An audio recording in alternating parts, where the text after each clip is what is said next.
Hola, ¿qué tal? En este video vamos a hablar un poco sobre el amplificador operacional. En particular vamos a hablar sobre la configuración inversora y de las impedancias de entrada y de salida que presenta esta configuración. Va a ser un video relativamente corto, así que vamos por ello.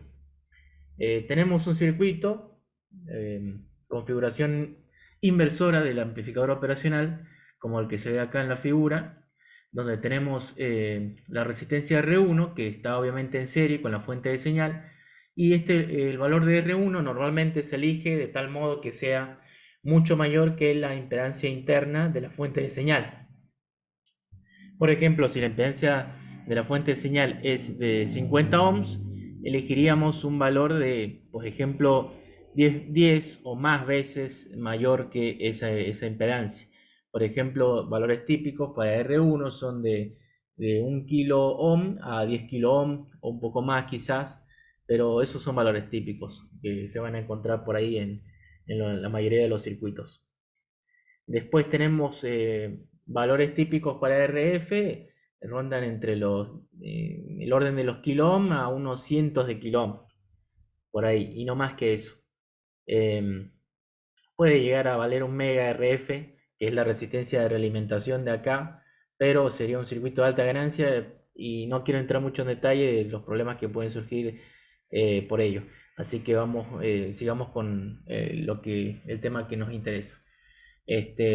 Bueno, acá, si analizamos un poco el circuito, vemos que es un circuito realimentado negativamente, presenta realimentación de tensión en paralelo, topología paralelo-paralelo, y después acá al lado tenemos los circuitos de alterna. Acá arriba, en la figura esta, el amplificador operacional está representado a través de su modelo de fuente de tensión controlada, y acá abajo está a través de su modelo de fuente de corriente controlada, que lo único que se hace básicamente es esta fuente de tensión que está acá, se convierte a través de su equivalente de Norton en una fuente de corriente. Es simplemente transformación de fuentes. Bueno, acá un detalle. La entrada inversora está arriba, como se puede ver, y la pata no inversora está puesta a masa, como en el circuito original. Y la tensión BD tiene esta polaridad.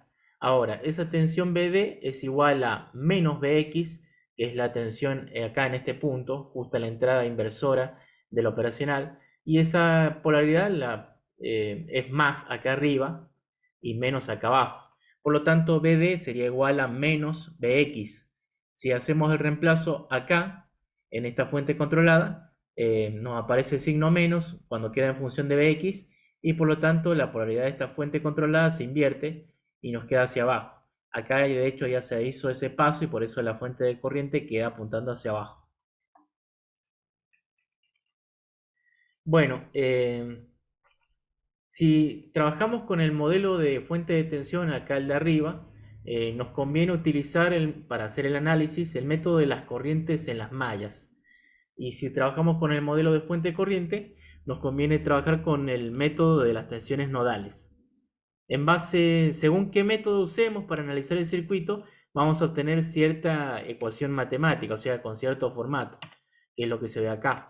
La expresión de arriba, acá, que es para la impedancia del nodo X, que sería la impedancia que vemos en este punto respecto a masa, acá en la entrada no inversora, inversora, perdón, y obtendríamos esta expresión si usamos el método de las tensiones nodales.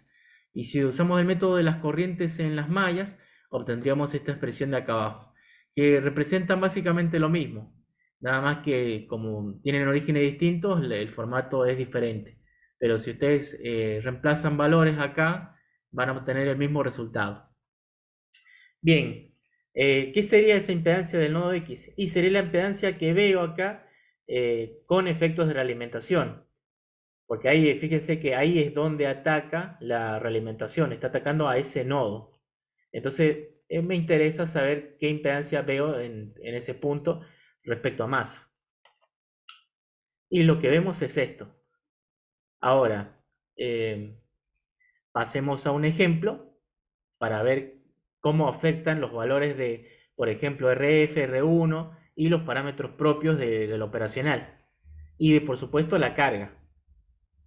La carga, supongámosla, en principio variable, pero valores típicos para la carga pueden ser desde cientos de ohms hasta varios kilo ohms, decenas de kilo ohms, valores típicos. Depende de lo que le conectemos ahí en la salida. Si por ejemplo es una etapa de alta impedancia de entrada, y bueno, eso acá también esto va a ser alto, la RL que represente a esa etapa posterior. Pero bueno, no voy a ir rodeando el tema, vamos a lo que nos interesa. Estos son los valores, fíjense, tomen nota de estos valores, son valores típicos, por ejemplo, ahí lo que les decía, RF 10K, R1 1K y así. Y la ganancia del operacional es 200.000, valor típico son valores comunes para, por ejemplo, el LM741, un clásico de operacionales. Esa es la impedancia de salida que normalmente tiene, valor típico también. Esa es la impedancia de entrada que se ve ahí, la RI. En fin, veamos cómo se comporta esa impedancia en el nodo X cuando variamos la carga, que es lo que tenemos acá en la figura. Y no se fijen si la escala está de forma logarítmica o lineal, no importa eso. Lo que nos interesa de este tipo de análisis va a ser la tendencia, es decir, si esa impedancia sube o baja en función de cómo varía RL en este caso. Bueno, fíjense que a medida que aumenta RL, la impedancia del nodo X disminuye. Acá partimos de un valor de, por ejemplo, una impedancia de 100 ohm de carga y llegamos hasta una impedancia de 1 mega, que es prácticamente un circuito abierto. Y fíjense que la tendencia es que disminuye. O sea, mientras menos cargado esté el operacional, es decir, mientras menos corriente le saquen al operacional, la impedancia en el nodo X, que es la impedancia que veo a la entrada, disminuye. Esa es la tendencia. ¿Qué se hizo en este análisis? Y obviamente se dejaron todos los demás parámetros constantes y lo único que se varió es la carga. O sea, de esta expresión lo único que estamos variando es RL y lo demás está constante. Para ver solamente qué efecto tiene variar la carga, nos estamos enfocando de uno en uno. Porque obviamente podrían variar todos juntos, pero no, digamos que ese análisis no es muy claro que digamos. Bueno, volviendo acá. Entonces, conclusión, la impedancia en el nodo de entrada disminuye a medida que el operacional tiene una impedancia de carga mayor en la salida. Bien, ahora veamos qué pasa con la impedancia del nodo X cuando la ganancia del operacional varía. Fíjense que a medida que aumenta la ganancia propia del operacional, la impedancia del nodo de entrada disminuye también, como se ve acá en la figura.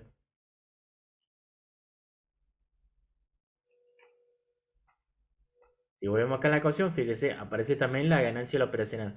Obviamente, ahí en ese caso también se ha dejado constante todo lo demás y lo único que se ha variado ha sido la ganancia del operacional. Bueno, a ver qué pasa cuando se varía la impedancia de entrada del operacional. Fíjense que prácticamente no influye para nada la impedancia de entrada del operacional. Y eso que hemos partido de, por ejemplo, hemos hecho un barrido de 10 kilo ohm hasta una impedancia de 1 tera ohm, que puede ser, por ejemplo, un operacional con entrada FET. Después, a ver cómo varía la impedancia de entrada del nodo X en función de la impedancia de salida propia del operacional. Hemos hecho un barrido, fíjense, desde bastante valores bajos, de por ejemplo casi un cortocircuito, hasta un kilo ohm, acá de manera exagerada. No hay operacionales casi que tengan una impedancia de salida tan alta, pero hemos hecho el barrido a los fines didácticos. Fíjense que varía muy poco con la impedancia de salida la impedancia de entrada, con la impedancia de salida propia del operacional, por supuesto. Fíjense, vamos desde 50 miliohms hasta 55 miliohms. Cuando la impedancia llega a un valor relativamente alto, la impedancia de salida propia del operacional, que sería de 1 kilo ohm. Después, ¿qué nos queda? A ver cómo varía la impedancia del nodo de entrada en función de la resistencia de realimentación. Fíjense que a medida que la resistencia de realimentación se incrementa, la impedancia de entrada del nodo X aumenta. Aumenta, como verán. Pero eso, ¿cómo lo podemos relacionar con, por ejemplo, la realimentación? La realimentación, el factor de realimentación para este circuito es menos 1 sobre RF. Menos 1 sobre RF. Ahí lo voy a escribir. Este es el factor de la realimentación beta. Menos 1 sobre RF. Bien. Ustedes saben que mientras más grande sea el factor de realimentación, más fuerte es la realimentación. Por lo tanto, y más fuerte es la realimentación y más el amplificador tiende a las condiciones ideales. Como este es un amplificador de transresistencia o transimpedancia, las condiciones ideales respecto de sus impedancias de entrada y de salida sería que ambas tiendan a cero. Y para que eso sea así, el factor beta tiene que crecer. Y para que crezca, la resistencia de realimentación, esta RF, tiene que disminuir. Por eso es lógico que a medida que esta resistencia aumenta, el factor beta se hace más chico, la realimentación se hace menos fuerte, es más débil, y por lo tanto las características de la impedancia, por ejemplo, de entrada de este circuito, empeoran.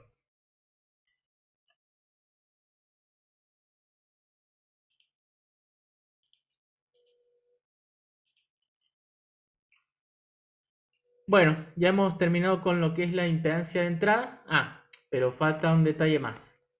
Bueno, esa impedancia, como verán, es muy baja.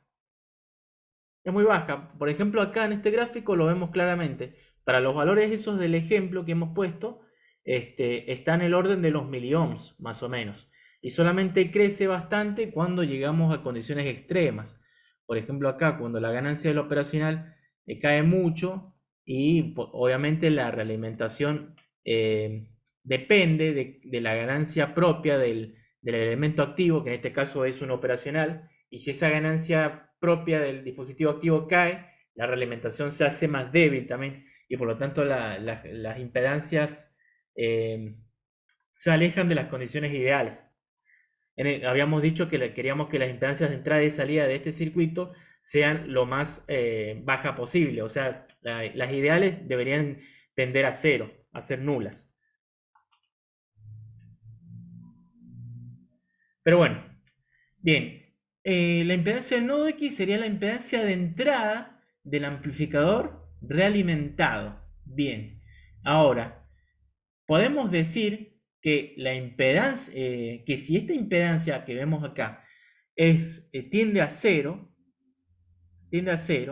es como si R1 se derivase a masa a través de ese, entre comillas, camino de muy baja impedancia. Bueno, de hecho es un camino de muy baja impedancia, pero lo que quería decir que entre comillas sería un cortocircuito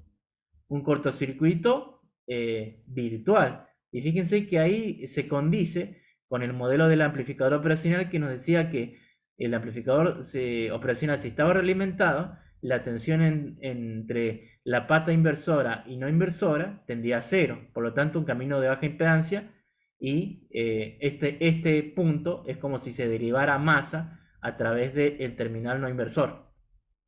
Bien, volviendo acá. Si acá tengo muy baja impedancia, que tiende a cero, es como si R1 estuviese derivada a masa. Y entonces la impedancia que ve la señal sería R1. Esa sería la impedancia de entrada que vería la fuente de señal, pero no sería la impedancia de entrada del amplificador realimentado. Entonces, volviendo a ese asunto, Em, Fíjense que yo ajustando el valor de R1 directamente estaría imponiendo la impedancia de entrada que vería la fuente de señal. Es solo un detalle.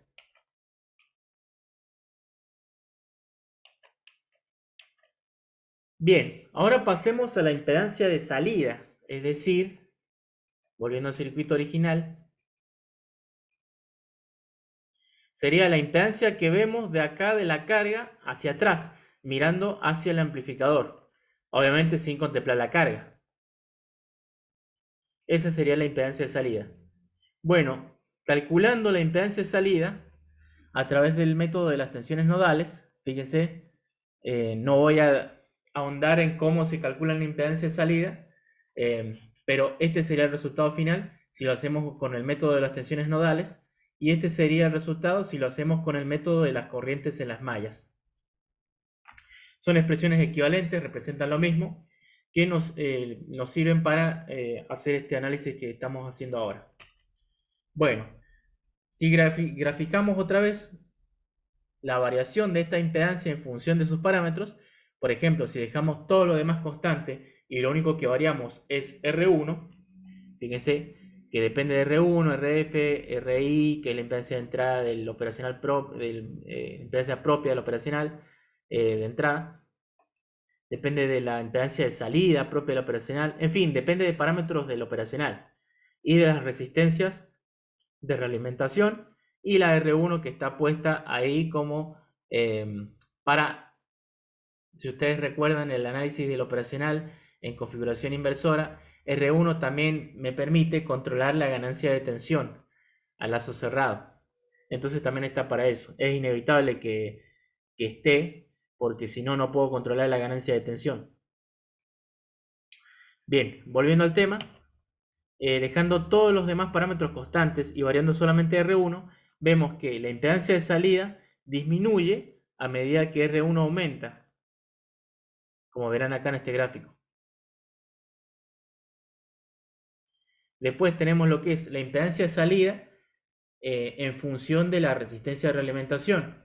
A medida que aumenta la resistencia de realimentación, la impedancia de salida aumenta también, lo cual es lógico, porque la resistencia de realimentación tiene que ver con cuán fuerte es la realimentación aplicada. Si habíamos dicho anteriormente que mientras más alta sea la resistencia de realimentación, más débil es la realimentación negativa y por lo tanto las impedancias del amplificador realimentado dejan de tender a las condiciones ideales, o sea, se alejan más de las condiciones ideales. Por eso es lógico que acá, a medida que aumenta RF, la impedancia de salida aumenta. ¿Qué pasa cuando variamos la impedancia de entrada del operacional? Y fíjense que muy poco cambia.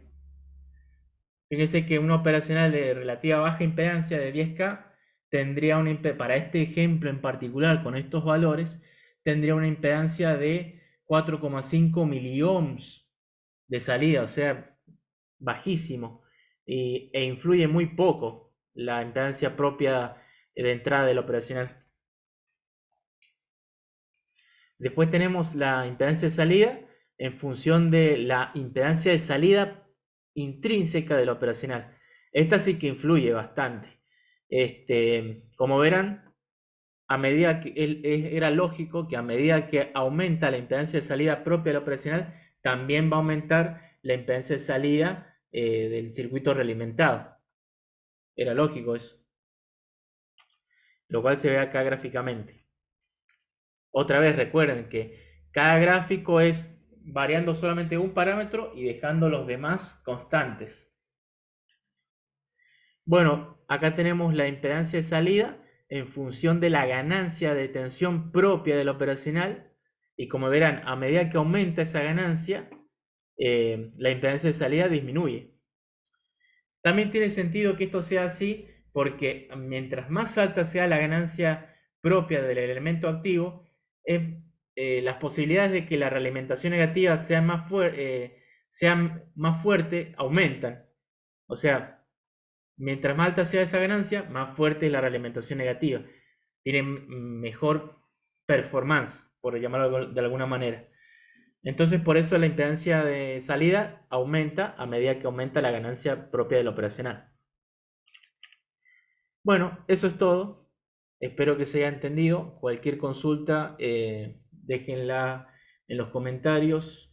Este es un análisis que probablemente no encuentren en los libros, eh, pero digamos que ayuda a entender por qué el circuito tiene estas características y cómo influye los parámetros del elemento activo a las características del circuito basado en ese elemento, en ese dispositivo.